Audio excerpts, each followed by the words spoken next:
inyo, O Diyos. Nasamahan mo kami, Panginoon. Lord, kailangan namin ng presence mo in our midst, O God. Lord, salamat po, Panginoon. Nagbigyan mo po kami ng sharp na senses, Panginoon. Open mind, O God, Lord. Na aming mga puso inagda mo, Panginoon, sa kung may pagtutuwid po kami, Panginoon, kung may dapat pakuin sa amin, pagtuwid po kami, Panginoon, O Diyos. Lahat ng minagin yung mga linggo, Panginoon. Kami po ay naalam ang maggawa ng kaaway, Panginoon, sa aming kalakitnaan, Lord. Ang makakarinig sa iyong anointing, Panginoon, na idali mo kay Pastor Nestor sa kanya po ang speaker ngayon. Idali mo sa kanyang anointing, knowledge, wisdom, O God, na nagkakalit sa inyo. Masalamat po, Diyos. Ito po kami sa mga dalangin. In Jesus' mighty name. Amen.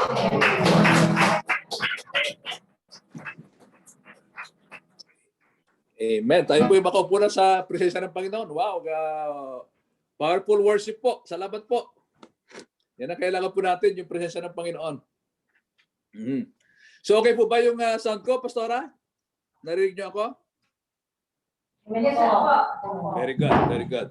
Praise God. At ito yata yung ating mentoring na napaka magandang atmosphere. Ano po? Praise God. So salamat po sa Diyos sa buhay nyo, mga kamanggagawa sa JLGM Batangas. So, tandaan nyo po gusto kong talagang idiin na kayo po ang diamond ng Batangas. Titiyakin natin na you will be the finest leader in Batangas. Dahil dito sa ating system. Ano po? Lalabas yung talagang best version of ourselves, no? As ASAP leaders. Praise God.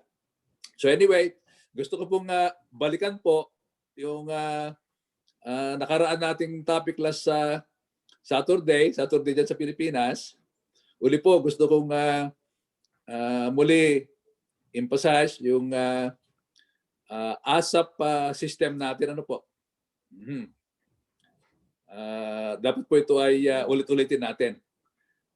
Pag sinabing ASAP system, dapat meron ding ASAP team. Praise God. Okay? So, pag nag-uusap kami ni Pastora Cory, welcome po, Pastor Romy, ating teacher. Ay lagi namin pinag-uusapan yung tinatawag na system, structure, and standard. No? So, pag sinabi pong system, mga diamond, no? Magkakaroon po tayo ng tinatawag na winning system, magkakaroon tayo ng preservation system, okay? Magkakaroon tayo ng home system, at magkakaroon tayo ng school system. Yan po yung system, no? Alam ko na ito yung nilolong talaga ni Pastor Cory doon sa kanyang imagination na parang may kulang. Ito na po. Kaya po, ang ASAP system, no, ang carrier ay si Pastor Cory at Pastor Romy. Sila po yung ASAP ng Batangas ngayon because simply they are the carrier of this system. So gusto ko pong liwanagin ano po. Ngayon, kailangan ng structure. Kaya meron silang diamond. Kayo yung diamond. We call that structure. Kaya kailangan may team. Maliwanag po ba? Kasi po si Jesus, no? Ang unang-unang ginawa niya, nag-select siya ng team. So ganyan din ginagawa natin ngayon. We are now assisting you, no? Para magaya natin si Jesus. Siya yung ating model dito, no? So, system, ayan na, meron tayong ASAP system. Okay? Yung A, ang tawag dyan ay abutin system. Tatagalogin natin para mas maganda. Anyway, Pastor Jobert, naka-record to, no? Yes, Tay. Naka-record po tayo. Kailangan meron tayong backup para pwede nyo ulit-ulitin. Mga diamond. Yung A ay ASAP system. Okay? Yung S ay sanayin system. Yung A pala ay abutin system, ano? S is sanayin system. Yung A ay akayin system. At yung P ay pahayuin system. So kompleto, ano po?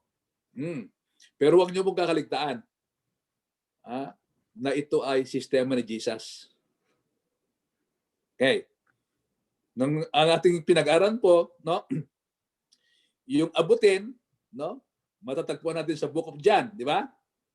Nung nailapit ni Andrew si Peter kay Jesus.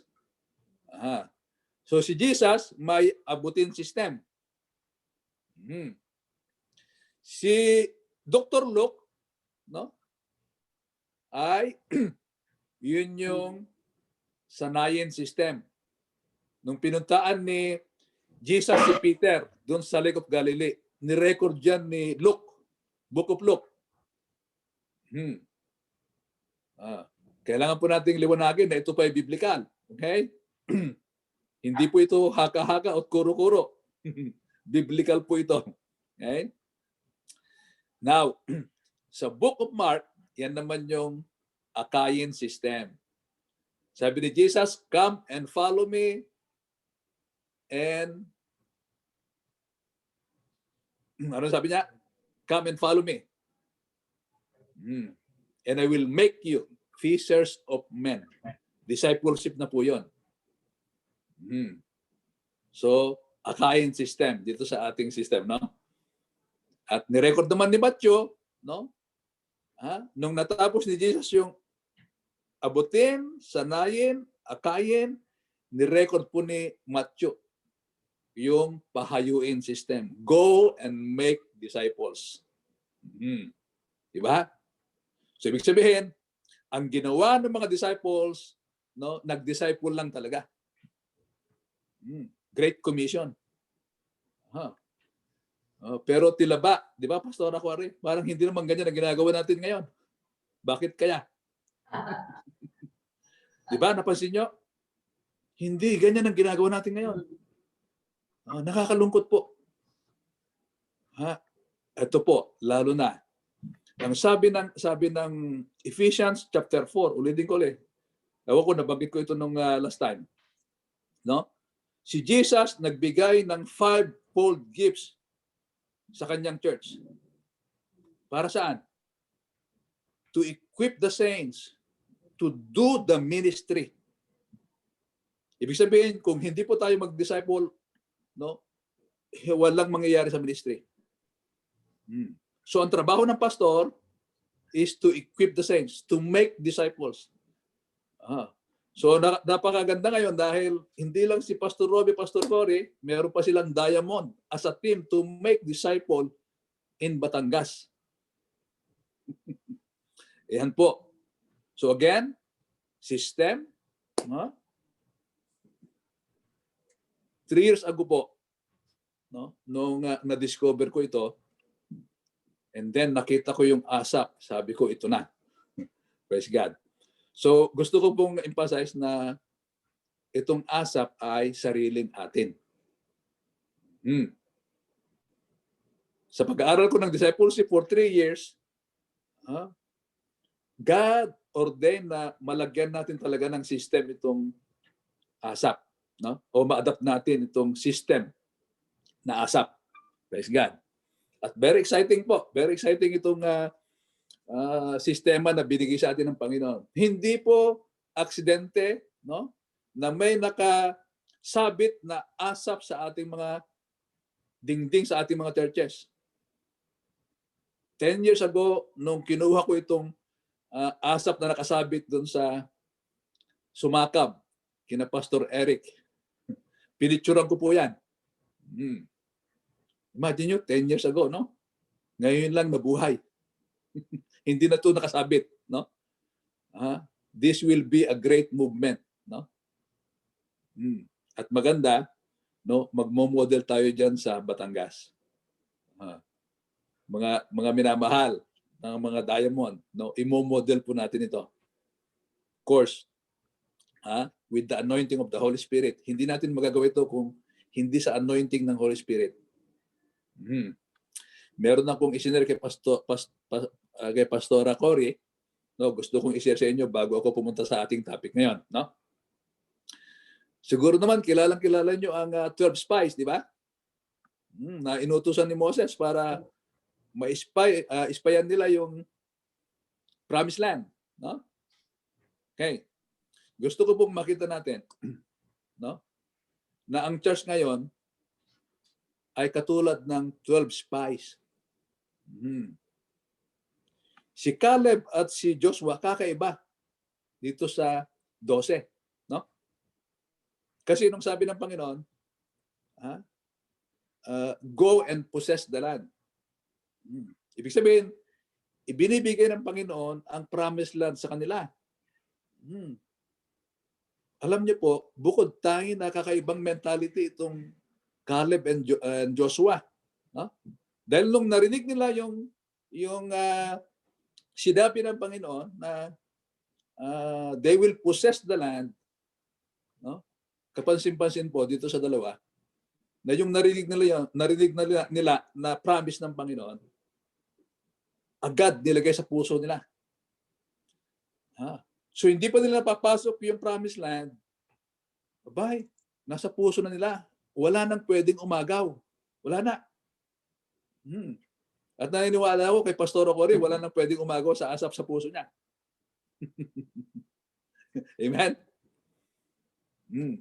Ngayon, itong 10, dahil narinig lang nila, I believe hanggang sa isip lang, hindi bumaba sa puso. Kaya nung pumasok sila sa promised land, no, nakita nila ang mga giant. Ngayon, pagbalik nila, ang report nila, mga giant. Sabi nila, para tayong grasshopper. Imagine yun? No? Samantalang ang report ni Joshua at Caleb, sabi niya, we are able to possess the land. Magkaiba, no? So ito lang introduction ko po na we are able, no, to influence JLGM. Bakit? Sabi ni Jesus, go and make disciple. Tama po. So ang aking pong nais idiin, no, ipasok natin sa ating puso ang Great Commission. And we will be a Great Commission church. Parang nung na-possess nila yung promised land. So, mula kay Pastor Cory, no? Sa bawat diamond sa Batangas, dapat nasa puso na yung system. Kaya habang inaaral po natin, makikita nyo po, no? Merong movement ang church. Yan. So again,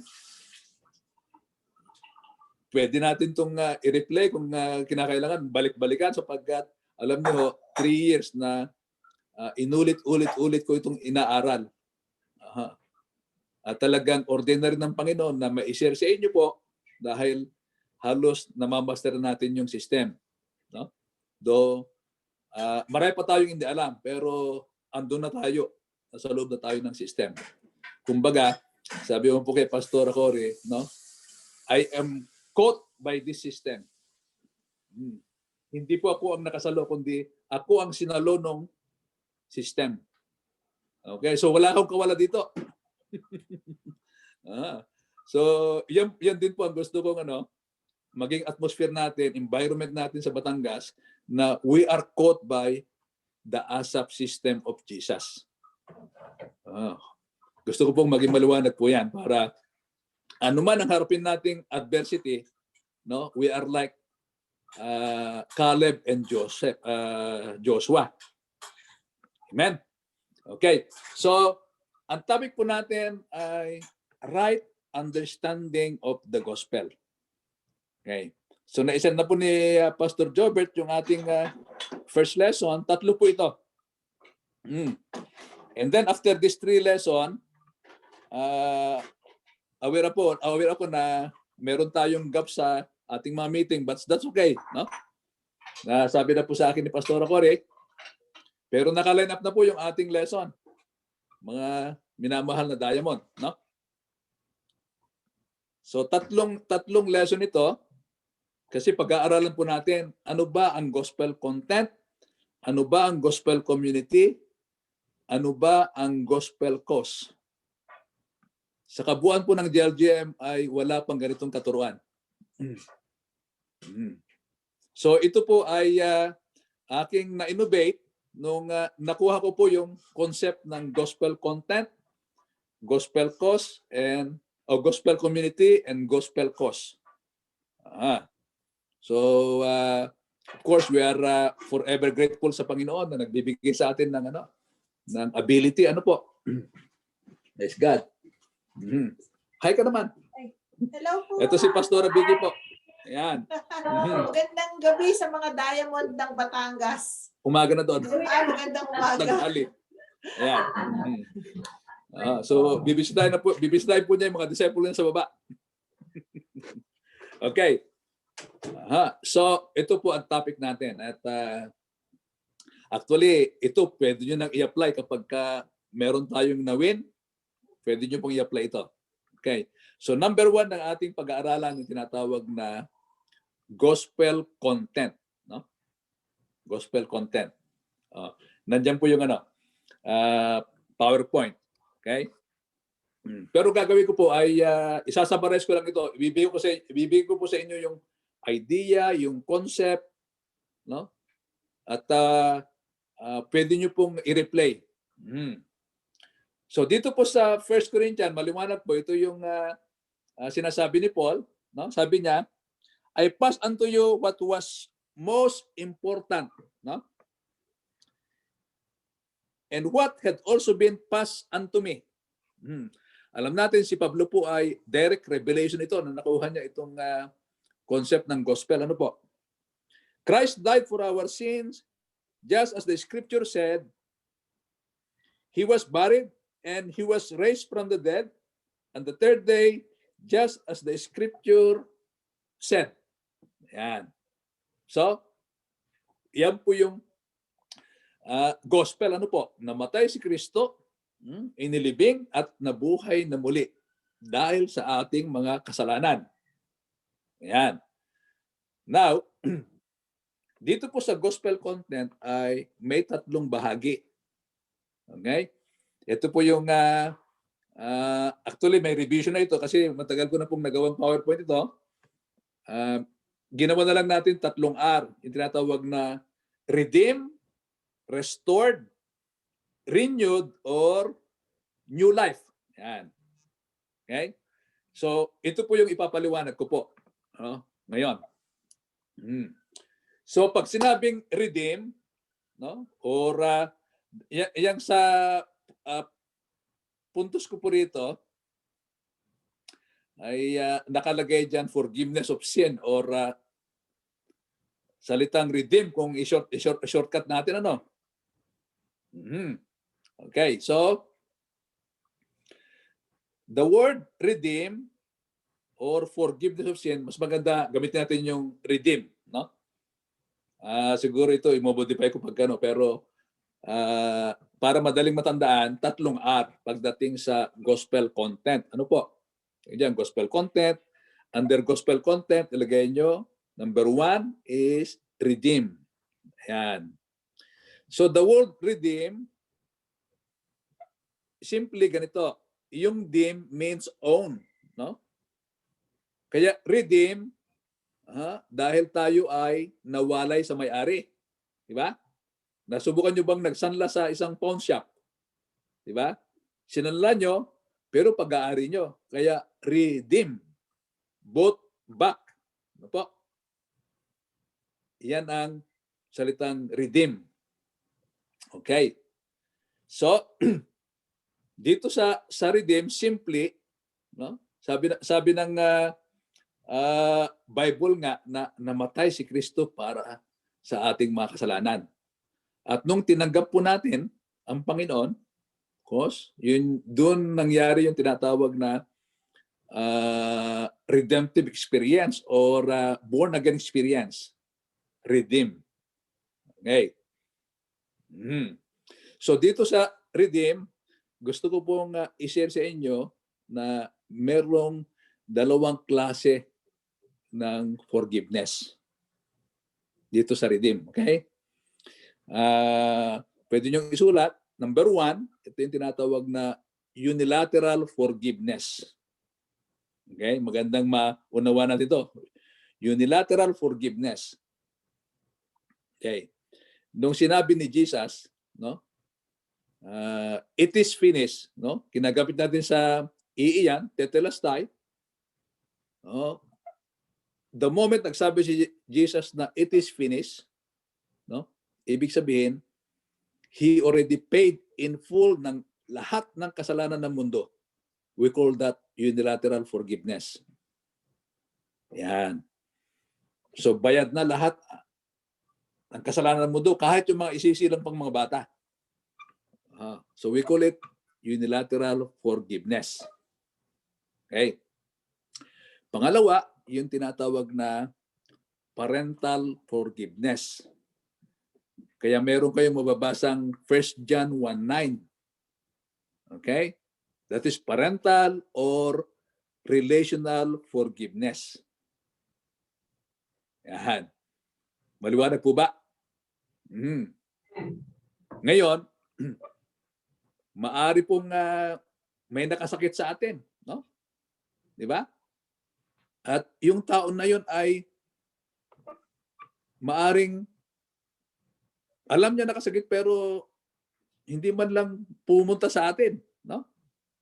Di ba masakit pagka ikaw ay tinatawag na offend, no? O kaya nasaktan ka emotionally, verbal abuse ka, di ba? So may mga pagkakataon na itong mga taong ito ay they just ignore, no? Diyan natin magagamit mga diamond at tinatawag na unilateral forgiveness. Okay? Ngayon, yung tao naman na nakasakit sa iyo at lumapit, humingi ng tawad. Yan. Okay, I think meron akong laps dito, no? Unilateral forgiveness at transactional forgiveness, as you say. So mamaya yung parental, no? Ilagay nyo yung una, unilateral and transactional. Okay. So sabi ko kanina, no, kapag may nakasakit sa inyo at hindi naman nag-apology, gamitin natin yung ginamit ni Jesus na sabi niya, Father, forgive them. Okay? Unilateral forgiveness. Okay. Alam nyo, nung tayo'y tumanggap kay Kristo, nagpahayag tayo ng faith dun sa kanyang redemptive work, ang tawag dyan ay transactional forgiveness. Okay? Mahalaga po maintindihan po natin yan. Okay? Kaya nga, yung tao halimbawa bumalik sa inyo at humingi ng tawad, merong tinatawag na transactional, kaya reconcile. No? So, yan po yung napakahalagang klase ng forgiveness. Okay? Kaya nga, ma-appreciate natin ang Panginoon. Okay? Dito sa unilateral and transactional. Okay. Another two kinds, no? Dito naman sa ating tinatawag na relasyon, no? Another two kinds ay tinatawag na judicial forgiveness, ano? Yung unilateral, okay? Yun yung it is finished. Transactional, yung John 3:16. Okay? Wala yata sa ating outline yan, pero dagdag ko na lang ito. Yung sinabi ng Bible na whosoever believes, no? Yun ay transactional. Okay? Pwede nyo lang ilagay dyan. Okay. Now, another two kinds of forgiveness yung tinatawag na judicial forgiveness. Romans 5:1, di ba? We are justified, no? It is a judicial term. Justified means as if you never sinned. One-time event po yan. Natawag na judicial forgiveness. Romans chapter 5 verse 1. Ngayon yung parental, no, or relational, 1 1 John 1:8. 1:9. 1 John 1:9, I should say. So, dito sa tinatawag na redeem, dapat maliwanag sa atin yung unilateral forgiveness, transactional, yung judicial, at yung parental. Praise God. Alam niyo po, mga Diamond, mahalaga po ito. No? Dahil tuturuan ko po kayo paano mag-preserve. Halimbawa, meron kayong na-win, no? Mas may mapaliwanag nyo doon sa tumanggap kung anong nangyari sa kanya. Kaya napakahalaga po ang gospel content. Okay? Anyway, mamaya, babalikan ko na lang paano natin apply ito. So, yun naman tinatawag na restored, no? Doon tayo sa restored, no? So, natapos natin yung redeem, di ba? So, dito naman tayo sa salitang restored. Napakahalaga uling bahagi ng gospel content. Ngayon, ang na-restore po dito ay yung tinatawag na positional holiness. Ligay niyo po, positional holiness. Yan po sa Ephesians 1:4, no? Ngayon po, no, nung tayo na born again, God put us in a positional of holiness. Tandaan po natin yun, ha? Mahalaga po tayo mga leader. Kaya pag nakikita ka ng Panginoon, no, ang nakikita ng Diyos, yung righteousness ni Christ. We call that positional holiness. Na-restore tayo doon. Yun ang, doon sa original, yung, nung hindi pa nagkakasalit si Adan, no? Yan yung original na design ng Panginoon sa atin. Okay? Yung kasakasama ng Panginoon sila Adan at Eva at the cool of the day, that was restored. No? Mahalaga po ito. So, holiness is twofold. Dalawang bagay din ang holiness. Twofold. May tinatawag na positional holiness. Okay? Pangalawa, yung behavioral holiness. Positional holiness is Ephesians 1:4. Behavioral holiness, makikita po natin sa 1 Peter.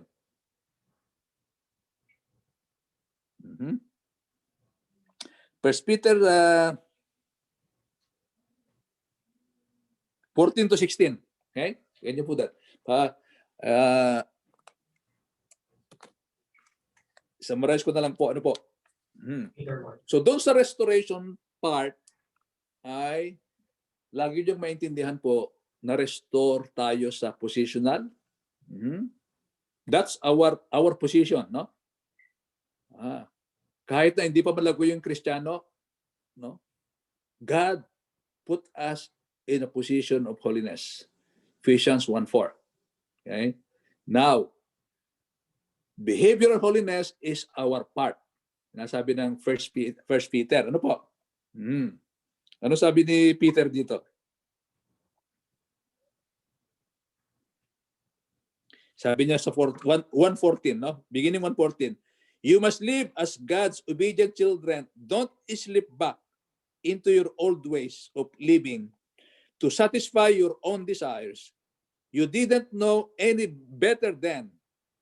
But now you must be holy in everything you do, just as God who chose you is holy.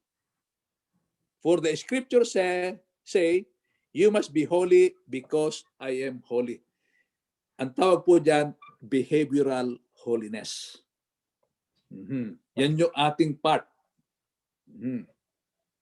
So dapat, yung ating behavior ay laging uma-align sa ating position. Okay? Kaya nga kailangan ng discipleship, Pastora. Ayusan ng buhay. Isasaayos natin sila para umalign sila sa kanilang positional holiness. Praise God. Restored na, restored yun. No? Kaya nga sabi ni Jesus, go and make disciple eh. Hallelujah. So when it comes to the word restore, yan po yan. No? we are restored in our positional holiness. No? And now, of course, habang tayo ay nasa physical na buhay, talagang for life yan na process yung tinatawag na behavioral holiness. That's gospel content. No? Maliwanag po ba? Now, pupunta tayo sa tinatawag na renewed or new life. Yan. Alam natin siguro, 2 Corinthians 5:17, dapat lahat ng mga diamond, memoryado, di ba? Sabi niya, therefore, anyone be in Christ, he is a new creature. All things has passed away. Behold, all things become new. Alam niyo ba na ang Panginoon, no, He never repair. Ang God ay laging nagki-create. He is in the creation business. Ang ating Diyos. Sabi niya, new creature. Hallelujah. So, yan yung new life or renewed. So, redeemed, restored, renewed, or new life in Christ. Praise God. That's what we call gospel content. Ngayon, pag meron tayong na-win, eto na. Sabi ko, pwede nyo nang i-apply ito. Halimbawa, may dumating sa ating Sunday service, no? O kaya doon sa inyong cell group, no? May bago na i-share nyo ang gospel, na i-share nyo ang EE. Eto na. Napakahalaga ito. So, kailangan maipaliwanag natin itong gospel content. May paliwanag natin na sila'y na-redeem. No? Sila'y na-restore. Okay? Sila ay may bagong buhay kay Kristo. Pag hindi ito naipaliwanag doon sa bagong tanggap, hindi natin siya mapipreserve. I can guarantee you, no? 17 years na kami sa New York. Ang dami naming departure. Bakit? Hindi namin na-preserve. Mga minamahal. And this is the solution. Para ma-preserve natin yung ating mawin, no? Ganito ang approach. Papaliwanag natin na ikaw ay na-redeem. Explain nyo na napatawad ka ng Panginoon ng lahat mong kasalanan. Di ba? Redeem. Kaya diniscuss natin yung 4 na klase ng forgiveness. Sabi nga ng I think Psalms 103 verse 12. Kasinlayo ng silangan at kanluran, ganon inilayo ng Diyos ang ating kasalanan. Psalms 103 verse 12. Alam niyo po ba na inaral ko yan, bakit ginamit ng Panginoon yung East and West? Ang natuklasan ko po, no, wala palang pwedeng sumukat yung distance ng East and West. Kaya ginamit ng Panginoon yung distance ng East and West. And never na may makasukat yung distance. Ibig sabihin, yung ating redemption, no, na ginawa ng Panginoon, inilayo niya ang ating kasalanan sa atin. I think it is in the book of Micah, sabi niya, as deep as the sea. That's how God buried our sin from us. Alam niyo po, naglagay pa si Lord ng sign. Fishing not allowed. Okay? Minsan sabi ko nga, no, ang aking asawa si Pastora, 10 years na mistake ko, naalala pa. No? Thank God si Lord. Sabi niya, limot ka na. Kaya mahal na mahal ko si Lord. Pangalawa lang si Mrs. Bakit? Si Lord, limot na lahat ng aking kasalanan. Okay? Yung mga wife dyan, wala nang fishing not allowed. Okay? Praise God. So ipapaliwanag ko natin doon sa tumanggap na ikaw ay pinatawad na ng Panginoon. Yan. Pangalawa, ikaw ay na-restore sa original mong relasyon kay Lord. Okay? Pangatlo, ikaw ngayon, kapatid, ay may bagong buhay. Ganun lang kasimple, papaliwanag natin. Aha. Ngayon, itong tatlong ito na ginawa sa iyo ng Panginoon, we call this is your covenant with God. O kaya, tandaan nyo kasi kukuha po tayo ng dalawang covenant dun sa bago. Tanggap. Ay, napaka-effective po. Yan ang ginagawa natin sa New York. No? So, ipaliwanag natin, itong tatlong bagay na ito, we call it gospel content. Ito yung ginawa ng Panginoon sa iyo, kaya ikaw ay may covenant kay Lord. Yan. Covenant. No? More than contract. Okay?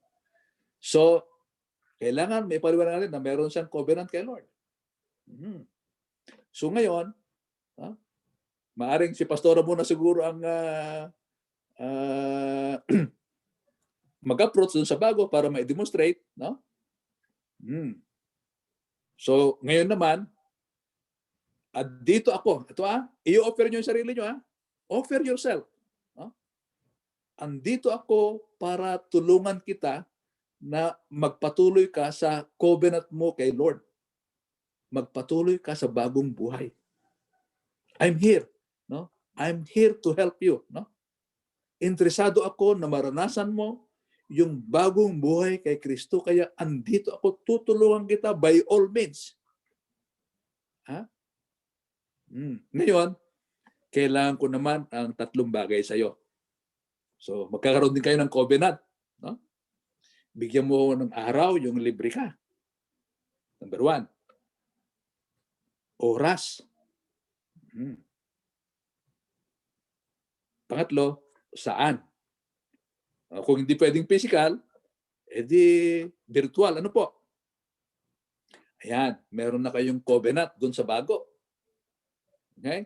Ang tawag dyan, system of preservation. I-preserve natin siya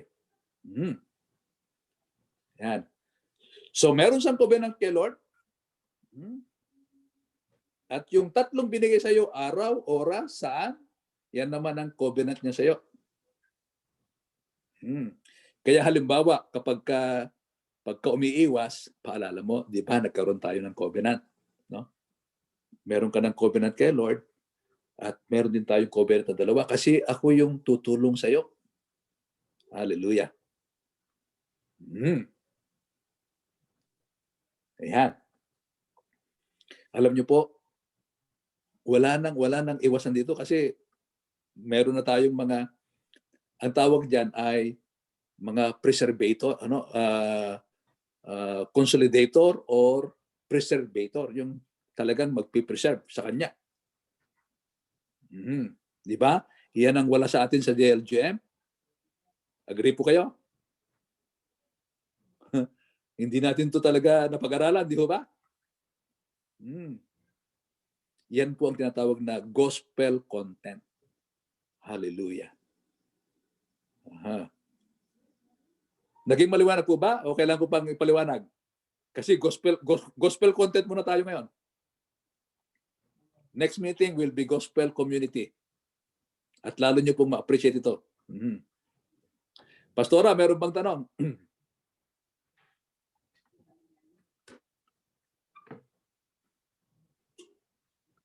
Wala daw kong tanong. Hallelujah. Pero meron po kayong natutunan? Amen. Yes po. Hallelujah. Kaya nga po, itong itinuturo ko sa inyo ay we can model it to you. No? One day, kapag dumating ako dyan, no, gusto kong makita yung na-preserve nyo. Amen. Okay? Ngayon, ang gagawin po natin, Pastora, kapag may tumanggap, no, kailangan meron tayong record. No? I-evaluate natin. Kasi ibibigay sa inyo ni Pastor Jobert yung 10 lesson for preservation. Okay? Usually, ang ginagawa namin, yung 10 lesson na yan, natatapos namin ng 5 weeks. No? Kasi nga, meron kayong covenant. Mhm. So, isang lesson pag dumating sa church, no? At isang lesson in the middle of the week. Anyway, ibibigay sa inyo ni Pastor Jobert yung schedule, pati yung teaching. Ano po? So dito muna tayo sa tinatawag na maternity system or abutin system. Kailangan masterin po natin yan. Hallelujah. So, nakuha ba natin yung gospel content? Mahalaga po yan. Nakikinabang po kami sa New York dahil dyan sa gospel content.